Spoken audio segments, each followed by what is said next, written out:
Good luck. We had to pre-arrange that Anita doesn't go off the stage with this.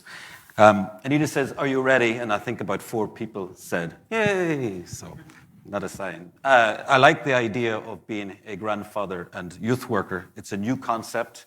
So if there are any other ones, we'll be having a private session later on to talk about what it means to be. You can see the title, Shiny, Sophisticated New Tools. This is the last thing we need, which might be a little bit controversial to say that. So this might be my first and last ever talk at a tool fair. So I want to be very clear about what it is not. It is not a criticism of tools or methodologies or models of practice, any of that. It is not a criticism of creativity or innovation, the entrepreneurial spirit or imagination. I positively embrace them all. In fact, humans would not be where we are today. We would not have all of this without any of that. So it's really important to acknowledge what it's not before I begin. What I believe, though, is that we've lost sight of what is really our primary purpose in youth work. Or we've taken our eye, we've lost a bit of focus on it. Which for me, particularly in this moment, in this era, in this post-COVID emerging context from it, is that we are not providing enough spaces for conversations. And one of the reasons I say that is that I believe that we are on the treadmill of production. We've become almost absorbed with the idea of having purpose. This is the first large-scale in-person event in youth work, the international youth work, European youth work, since COVID began. And we are back on the treadmill. We are here to show tools. We are here to show all the things that we are working on. Might it have been a better space for reflection? Might it have been an opportunity just to have a conversation about what the last 18 months have been about? One of the key events in the last 18 months, apart from COVID and apart from the fallout of Brexit, has been BLM. Everyone knows what it stands for. Look around this room. Do you see a black face? I don't see one. Often I don't see any at any of the large-scale events. Very few. Does that mean black people are not practicing youth work? Is this a question we should be asking? I believe we exist in a bit of a bubble in youth work. We're so focused on what we are doing that we don't take time to ask really important, sometimes difficult and uncomfortable questions. So for me, those kind of questions are the key things. I think we have forgotten the fundamentals. And I will come to the fundamentals in a little while. I will tell you what they are. I give them a nice name because when you create something, if you create a tool or a model of practice, you've got to give it a nice name. I was introduced as a parent and a grandparent. And I say that more now than ever. I don't say and really introduce myself as a trainer. I put it in because that's what the kind of profession expects, trainer, facilitator.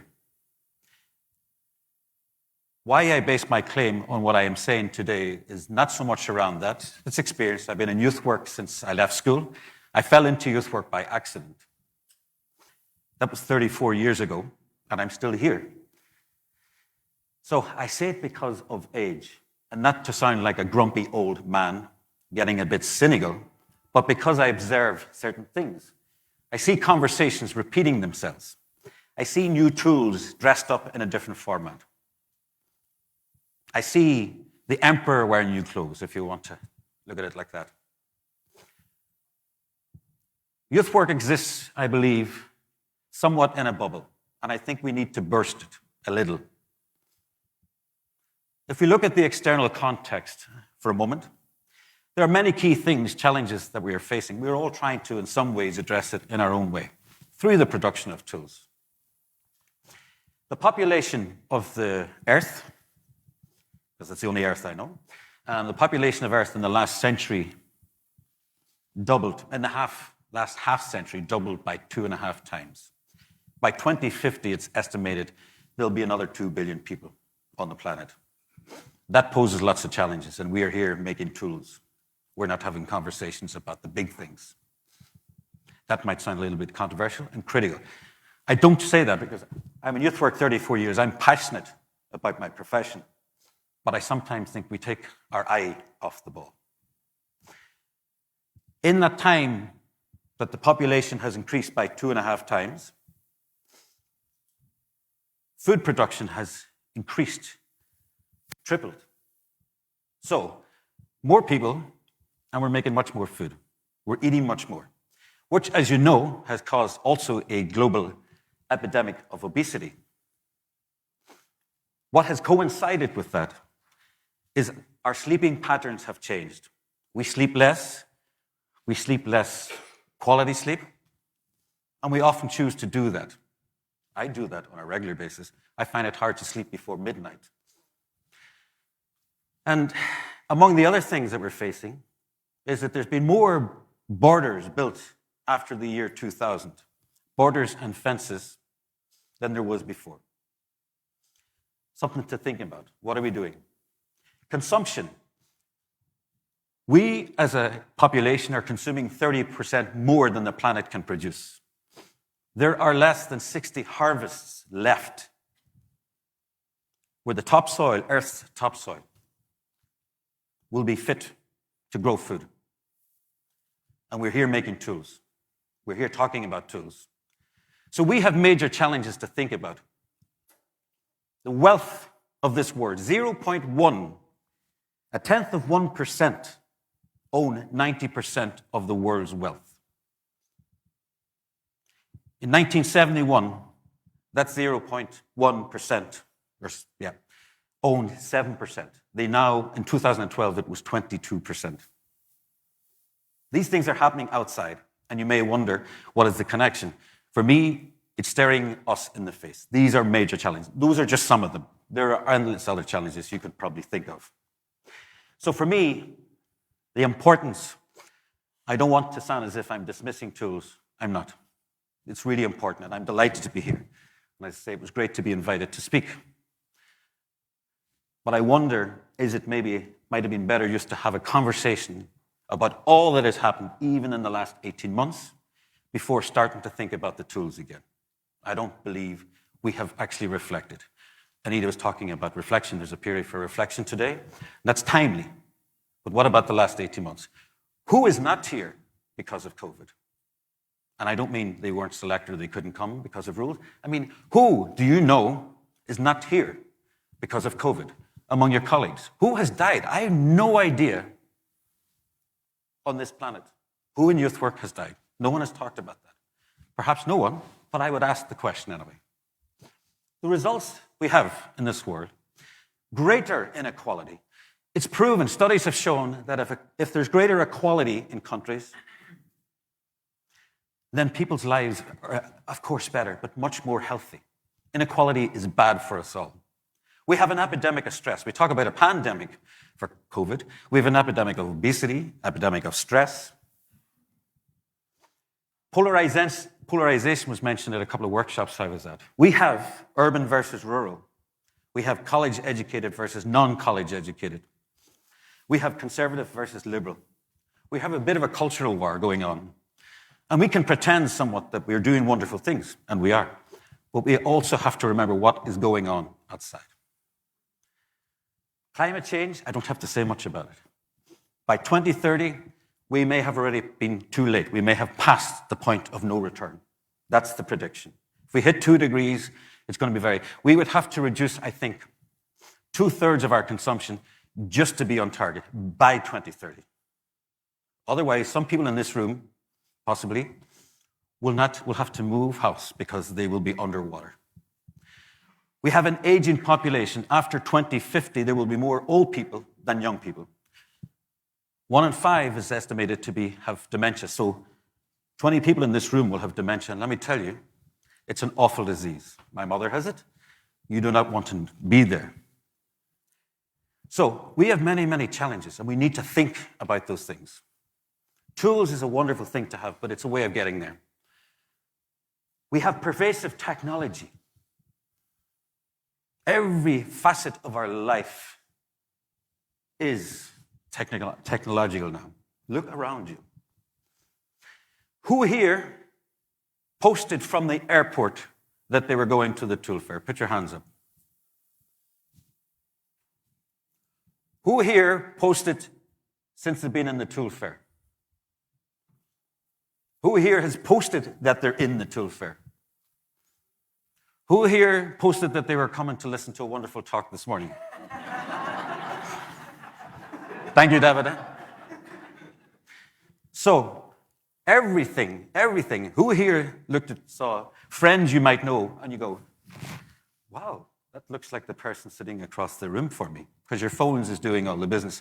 We have this pervasive technology. Part of the impact of that, and talking of technology, let's hope it works. I want to quickly, I should point it in the right way, that's good. So some of the things I want to just mention. I was thinking about this talk, and I wanted to put it in context, and I'll come to my main message in a moment, because I think Erasmus Plus and this world that we exist in is not isolated, is influenced by it. We have become very corporatized in many ways, I think. But some of the things, we have a degenerative approach to life and those around us. Individualism, competition, the fix-you mentality. Go into any airport, decent airport, and there's a complete section of books you can buy about how your life is, and you need to fix yourself. We have growing isolation and a disconnect to one another. We are more connected than ever, and we are least connected than ever. We have an increase in speed that we can't keep up with. Our brain has only doubled in size in the last 1.2 million years. In the last 20 years. Today, you will take in potentially more information in one day than your grandparents or your great-grandparents took in a year. So we're surrounded by it. We take it in all the time. How many times do you touch your phone per day? You know, this kind of thing. We have a pervasive collective narcissism. I asked that question about what have you posted since? And I asked the question, why do you post? Why do you feel the need to tell people you're at the airport, you're going to a tool fair? Why do you feel, don't answer the question, it's for thinking about it. Why do you feel the need to share that? Why? Is it important people know you're at the tool fair? For the nationalists. Okay, maybe so. But why do you want people to know? We have increasing levels of stress, as I mentioned. We are addiction to our screens. In the States, the United States, it's estimated that if you use your screen about 2 hours per day, that's okay. Over that, that's fine. In the United States, kids are estimated to use their screens 6 to 7 hours per day, and that's not including school. So we have an addiction to our screens. We have a dilution of our mental capacity. With so much information now, it's hard to make decisions. We have decreasing levels of meaningful engagement with others. We don't spend time. We came here for Tool Fair. Maybe if we'd been invited just to an open, come and meet and reflect with your colleagues. Perhaps that might have been a better use of time. And we have illusion versus reality. I want to share a statistic with you. Between 2009 and 2012 in the UK, 4,628 minors, young people under the age of 18, some as young as 5, committed 5,062 sex crimes. Which means that young people access their phone, they get pornography, etc., etc. They look at it, this is how they think it is. So, what's happening? Let me fast forward a little bit to Erasmus+. Between October of last year and 13th of September this year, there were 292 calls through Salto. I'm one of those sad people that actually counts them. I think I got most of them. I went back through them recently to check that I did. Of those calls, for different programs, of those calls, 25 were from national agencies for things like digital facilitators, moderators, creators, facilitators, trainers. So at least 267. Of the 267, 38 were the usual suspects. Yokomo, appetizer, eyeliner, all the ones that are standard, tic-tac in this. At least 229. I went through and tried to work out what was all the themes. 90 themes is what I counted, 90. I tried to categorize them as best as possible. 90 themes across 229 programs. That sounds impressive. Actually, you can look at it, it's very diverse, and it's very reflective of the imagination and the creativity in the sector. 70 of those calls were for 5 themes: digital youth work, volunteering, improv theater. So that leaves 159, of which there were 85 themes. So my question is, have we stretched so far, has youth work become so diluted that we're trying to be all things to everyone? Of those calls, if you take the 267, 17%, 45, were for youth work. If you remove the calls for Yokomo and appetizer and all that, 3%, 7 calls out of the 229 were about youth work. So what are we becoming? Toolbox. According to the Salto website, there's 2,195 tools, of which 702 have been accessed. That means 68% of tools that are created are not being accessed. I also create tools. Earlier this year, I had to do one for my previous job. Beautiful 140 pages. I have no idea if anyone will ever read it, but I did it. I had to. I was at the Focus Learning Conference recently, the 2-day event. Some of you might have been joining there also online. 105 people were there the first day. 18% described themselves as youth workers. 49% described themselves as trainer, mentor, coach, educator of youth workers. So there was more people teaching youth workers about youth work than actually doing youth work. Have we become all things to everyone? I believe our approach has become something about trying to fix the future as opposed to being in the present and trying to look and fix the present. These are some of the existing tools that don't require a lot of resources. Play. Kids play much less now, and a lot of the K is play dates. I didn't have play dates when I was a kid. I didn't have many dates when I was a kid. Play. Wonderful thing. Kids don't do it much now. If they do it, it's in the bedroom. That sounds awful. But if they play, it's like playing on their screens, computer games. Nature. We know the benefits of nature. We need to do more of it. Storytelling. Let's hear our individual stories. We need to tell each other stories, particularly in a post-COVID-19 context. We need to talk about our experiences, and we need to examine anti-fragility. We've become very fragile. We're in the age of anger now. Everybody's angry. We're losing our resilience, or people of a certain age are. We need to be less fragile. Our ability to critically think now. We just, Facebook targets us and shares only the information of our colleagues. The echo chamber. Contentment. We're always looking for happiness.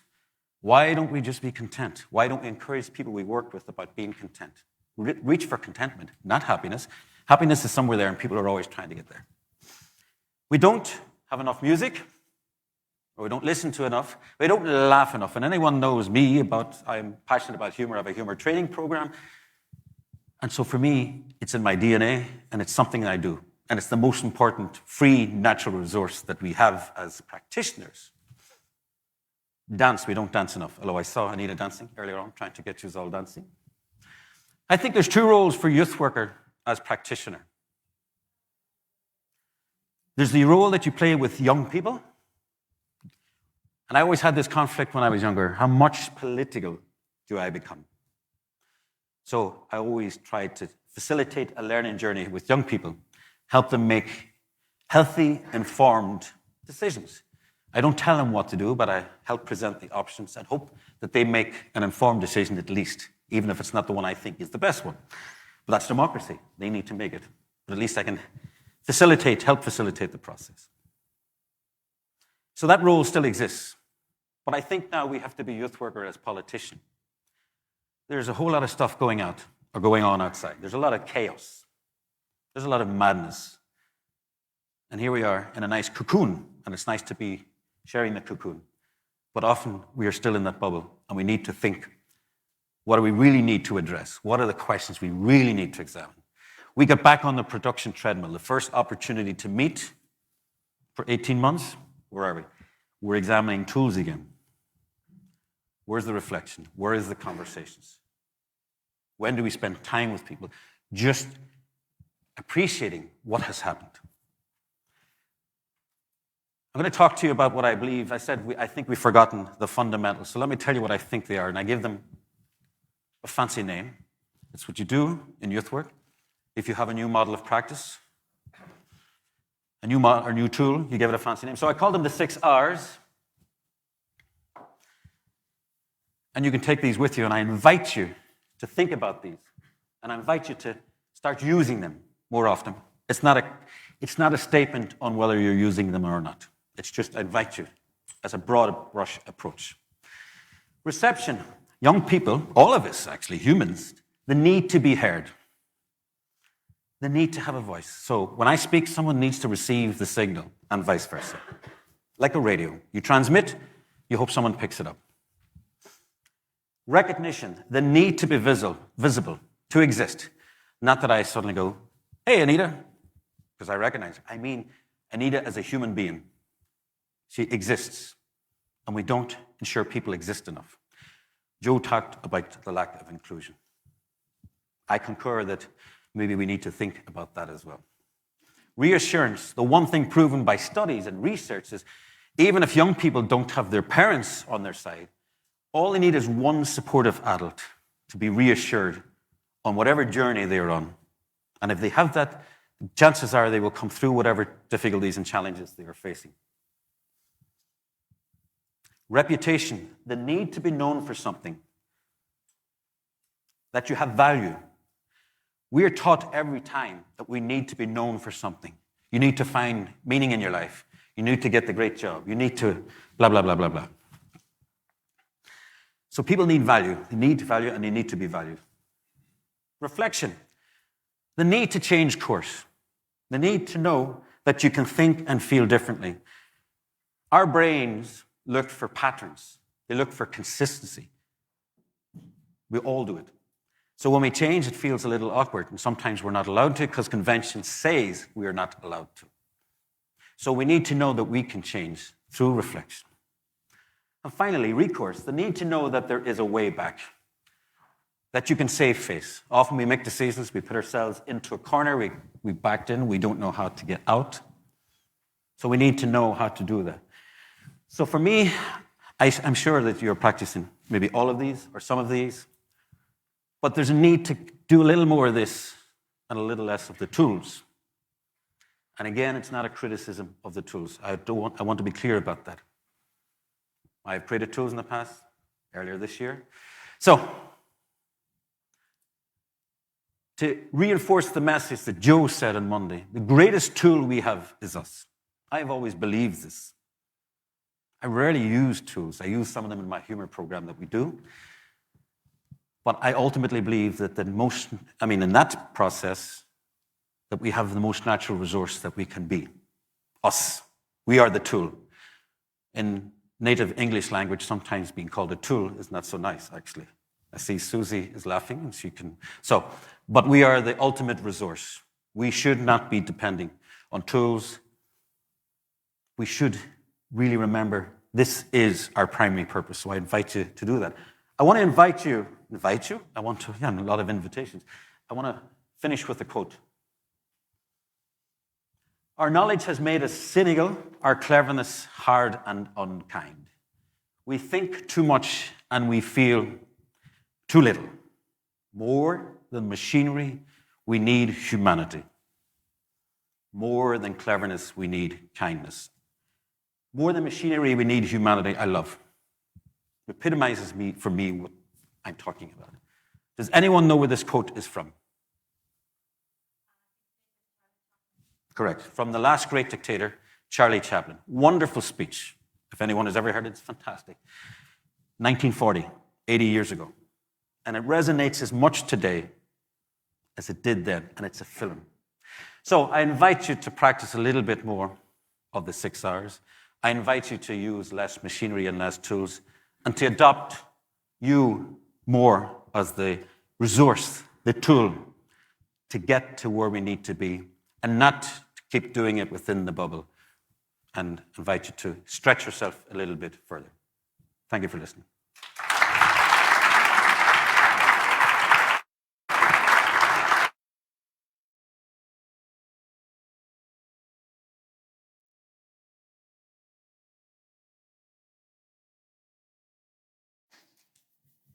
Thank you, Virgo. Thank you. Okay, that's a lot of food for thought. And before we leave, as usual, I invite you to meet some people. If you're sitting next to the people you already know and you want to move to another space, but round up with 3, 4, 5 people maximum, just for 10 minutes to discuss a little bit all these things. And maybe, Virgil, with your permission, I will put on the slide before, if it's possible. Can we do that? With the 6 fundamentals, maybe they can inspire your conversation. If you go back one, I think, yeah. Oh, there they are. They were already. So good.